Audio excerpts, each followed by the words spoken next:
everyone, welcome to my YouTube channel. So फेरि पनि म आज आइसके नयाँ भिडियो लिएर सो देखिहाल्नु भयो मैले यति धेरै ग्रान्ड स्क्वायर किन बनाइरहेको छु because I am going to make bag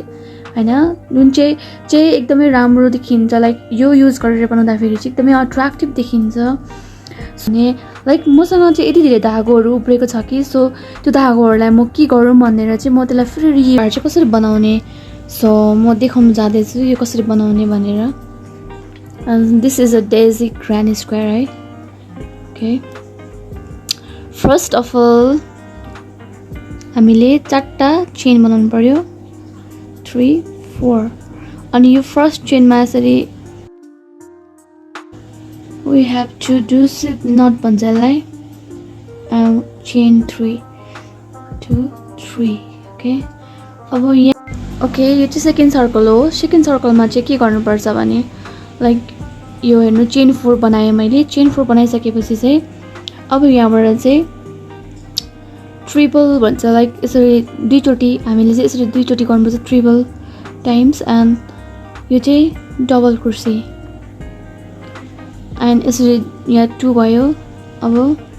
यहाँबाट फेरि त्यही चेनभित्र यहाँनिर ट्रिपल निकाल्नु पर्यो तीनटा चेन निकाल्नु पर्यो त्यतिकै like this and chain 2 again अब यसमा चाहिँ चारटा निकाल्नु पर्छ यो भयो 2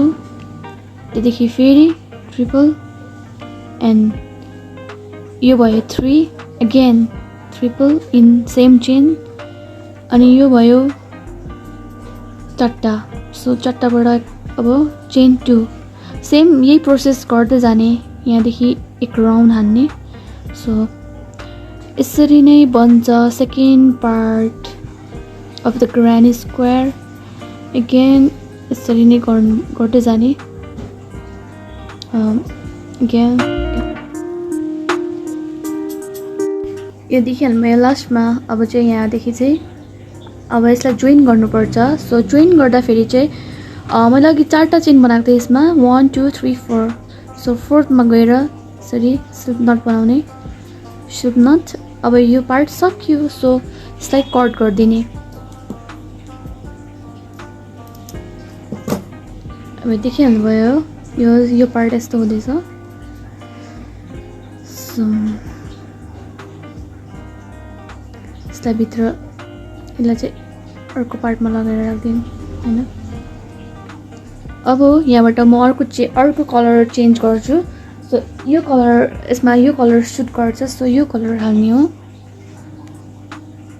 यो पनि लाइक जुन चाहिँ यो देखिहाल्नु भयो जुन चाहिँ सर्कलमा पनि हाल्न मिल्छ यसलाई सो अघि यस्तै तरिकाले यसरी ब्याकबाट यसरी लिने अनि त्यहाँबाट फेरि यसलाई हामी यसरी जोडिदिन्छौँ त्यो जोडिसकेपछि के गर्ने यहाँबाट चेन 4 बनाउने फेरि अगेन चेन 4 यहाँ पनि अघि जस्तो ट्रिपल बनाउने डबल क्रोशे यो चाहिँ तर यसरी जोड्ने अगेन ट्रिपल चेन 1 सो देखिहाल्नु भयो अब यहाँबाट के गर्ने यहाँबाट चाहिँ हामीले यो दुईटा छ नि यहाँनिर चाहिँ double crochet 2 times double crochet गर्ने ओन्ली डबल क्रोशे न 2 टाइम्स बट 3 डबल क्रोशे हैन एउटा सर्कलभित्र ओन्ली डबल मात्रै यहाँ ट्रिपल गर्ने हैन सो यसरी नै चेन 1 एन्ड अगेन यहाँ पनि सरी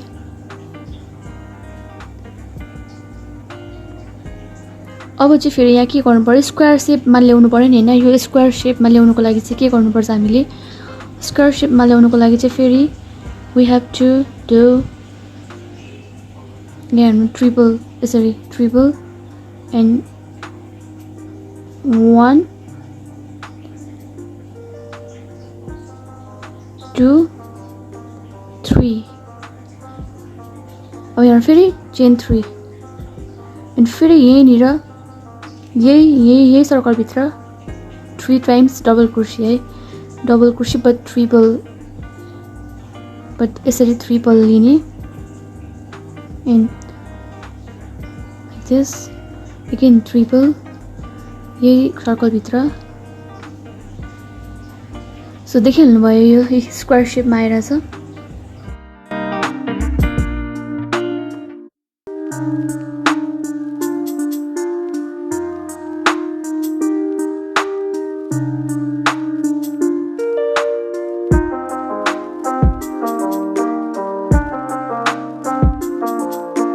यही चेन यहाँ भित्र again 3 times 3 times triple double crochet triple double crochet and chain 3 2 3 and join here join in the 4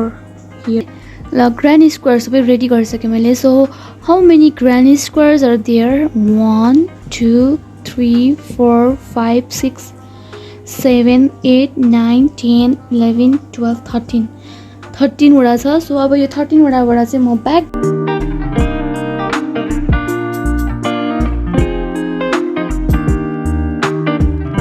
so देखिहाल्नु भयो मैले यो 13 वटा चेन्सहरुलाई 13 वटा यो जुन चाहिँ पनि ग्रानी स्क्वायर्सहरु छ इनहरुलाई मैले कनेक्ट सो अब कसरी जोड्ने इनहरुलाई भने लाइक फर्स्ट अफ अल यो दुईटालाई कनेक्ट गर्ने अब देखिहाल्नु भयो कनेक्ट गर्ने and we have to connect this inner दुईजनालाई यो पार्ट र यो पार्टलाई चाहिँ यसरी कनेक्ट गर्दिने यो कनेक्ट गरेपछि कस्तो शेपमा देखिन्छ भने यो शेपमा आउँछ मेरो ग्रानी स्क्वायर ब्याक चाहिँ यस्तो हुन्छ सो फर्स्ट अफ अल म जोइन गर्छु यिनीहरूलाई यिनीहरूलाई चाहिँ one by one step by step join गर्नुपर्छ सो जोइन गर्दाखेरि चाहिँ एउटा यताको चेन र उताको चेनलाई कनेक्ट गर्दै जाने हो so how to connect this is like first of all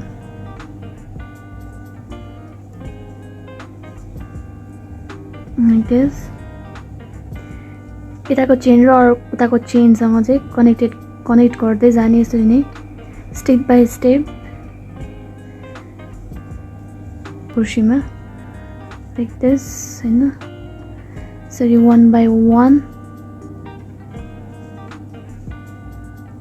यसरी बनाउँदै जाँदाखेरि चाहिँ मेरो ब्यागको सेप बन्छ it's look like ग्रानी Daisy square bag अब देखिहाल्नु भयो अब यहाँ चाहिँ मैले अर्कै के गर्नुपर्छ भन्दाखेरि यस्तो गर्नुपर्ने हुन्छ सो अब यहाँदेखि उता चाहिँ मैले यिनीहरू दुईजनालाई जोइन गर्ने हो यो दुईटा पार्टलाई यसरी कनेक्ट गर्दै लाने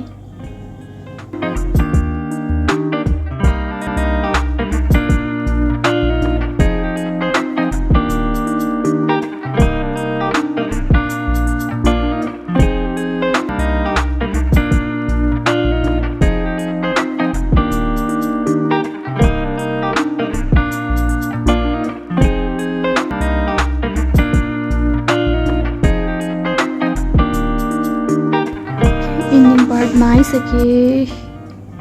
अब चाहिँ यसपछि म के बनाउँछु भने like I have to make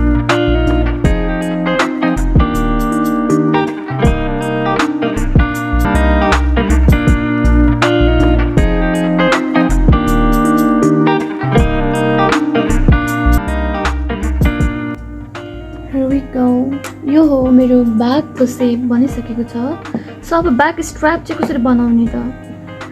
back strap चाहिँ म यही कनेक्ट गरेर बनाउने छु ब्याक स्ट्र्याप बनाउनको लागि चाहिँ यहाँबाट मैले 5 क्रोशी बनाएँ सो यहीँबाट कनेक्ट गर्दै गर्दै जाने 5 क्रोशीलाई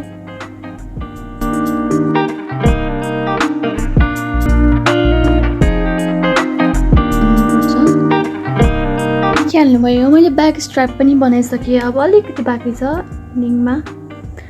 सो अब चाहिँ म लास्टमा आइसकेको छु अब 1-2 चेन्ज थप्छु त्यहाँदेखि म यसलाई फेरि कनेक्ट गरिदिन्छु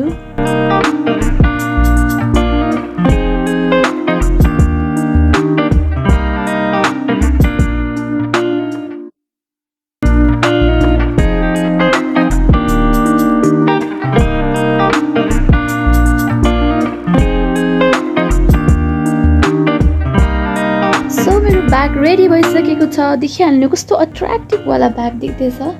कति राम्रो देखियो हेर्नु समरमा यो ब्याग कति राम्रो देख्छ बोकेर हिँड्दाखेरि